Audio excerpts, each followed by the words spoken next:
James 1, verse 12. Blessed is the man that endureth temptation, for when he is tried, he shall receive the crown of life, which the Lord hath promised to them that love him. How do you show love to God? By keeping his commandments. It's quite obvious. 1 John 5, verses 2 through 3. By this we know that we love the children of God, when we love God and keep his commandments. For this is the love of God, that we keep his commandments. And his commandments are not grievous or burdensome. That's how you show your love to God, by keeping his commandments. In the 10 Commandments, we even read in Exodus 20, verse 6, that the Lord describes himself as, quote, showing mercy unto thousands of them that love me and keep my commandments. Obedience has always been the way we show love to God. John 14, verse 15, Christ said, if ye love me, do whatever you want. No, he said, if ye love me, keep my commandments. Two things there. First of all, once again, we see that you show love to God, to Christ, by keeping his commandments. Second point, if you think that's a separate group of commandments from the 10 Commandments, only commandments given by Christ, go read John 8, verse 58 and Exodus 3, verse 14, and ask yourself, who really spoke the 10 Commandments?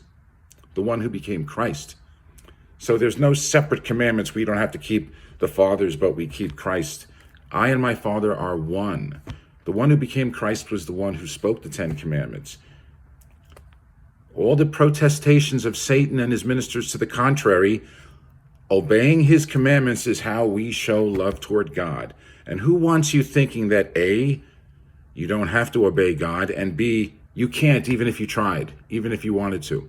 Revelation 12, verse 17, and Revelation 14, verse 12 describe the church, describe the saints, describe the set-apart ones as keeping the commandments of God and having the faith and testimony of Christ.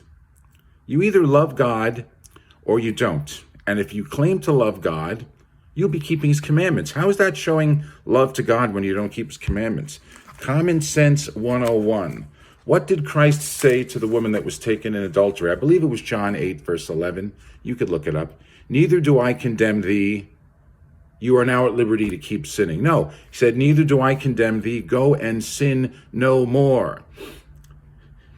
If you read Colossians 2, verse 14, the debt record of our sins and the legal demands for the second death is what was blotted out. Kairographon tois dogmason, I think it's pronounced. Our sins, the record of our sins was wiped out, not the commandments we broke when sinning. If you disobeyed your parents and you were trying to get out of it and said, you would usually say, I'm sorry, I won't do it again, please forgive me. You're not going to say, please let it slide, but I'm going to keep doing it. You wouldn't say that. You wouldn't go in front of a judge and say, I went through a red light, please give me another chance and I'll do it again. No, usually you're appreciative of forgiveness and you sin less. You try even harder to obey your parents, to obey the Lord, to obey a holy God.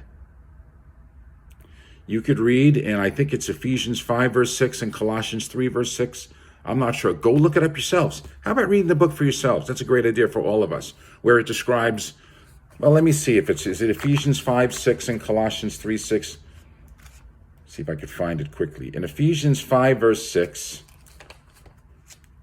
oh, here's Ephesians 6, verses 1 through 3. Paul is quoting one of the 10 Commandments. I guess they still do apply. But I digress. Ephesians 5, verse 6. Let no man deceive you with vain words. A lot of vain words out there. For because of these things comes the wrath of God upon the children of disobedience. And as I said, I think it's Colossians 3, verse 6 also talks about the wrath of God coming on the children of disobedience.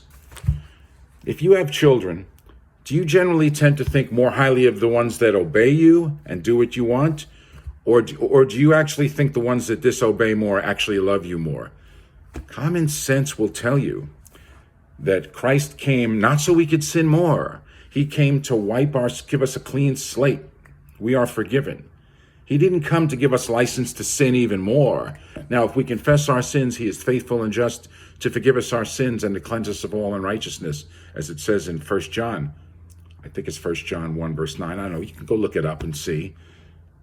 So when we do have an advocate if we sin, but some teachers out there seem to think that he came so that Not only are our sins wiped out, but the commandments are wiped out too. But it's funny, they never say, you're free to commit adultery now, you're free to murder now, you're free to take his name in vain. It's just one commandment they don't want to keep. The one commandment that shows who will really obey. The one commandment that Christ spent more time talking about than any of the 10 commandments. I wonder why. Why would he do that if the Sabbath command, and we all know that's the one, if it was only going to be done away with anyway? Why would he bother wasting so much time talking about it? Why would he say in Matthew 12, verse 12, wherefore it is lawful to do well on the Sabbath day? Why bother talking about what is lawful to do on a day that you're only going to do away with? Because he knew he wasn't going to do away with the Sabbath. He knew the blessing was put on it at creation, and there's no record in here of it ever being taken off. Deceived men tried to take it off, you see. And despite what the Day of the Sun Edict of 321 says, and despite what Canon 29 of the Council of Laodicea says, the blessing was never taken off, and his people will continue to keep his 10 commandments, including the fourth one. Matthew 24, verse 20, pray ye that your flight be not in the winter, neither on the Sabbath day. Read the verses right before and after that and see what time is being referred to. His disciples said, tell us, when shall these things be, and what shall be the sign of thy coming and of the end of the world, the end of the age? We do see that in the time of the end, his disciples will be keeping the Sabbath. More significantly, Isaiah 66, verse 23 shows that from one Sabbath to another, all mankind will come and worship the Lord. Has that happened yet? No, it has not. Do what you want, believe what you want. I would just ask everybody, all of us, to read this book for yourself. Stop depending on others to do it for you. Stop listening to what churches say unless you've proved that what they teach is in this book. Read the book for yourself. You might be surprised by what you see written in here. Remember, Christ said that narrow is the gate that leads to life, and few there be that find it. Wide is the gate that leads to destruction. What does that mean? Read this book for yourself. Peace all. Bye-bye.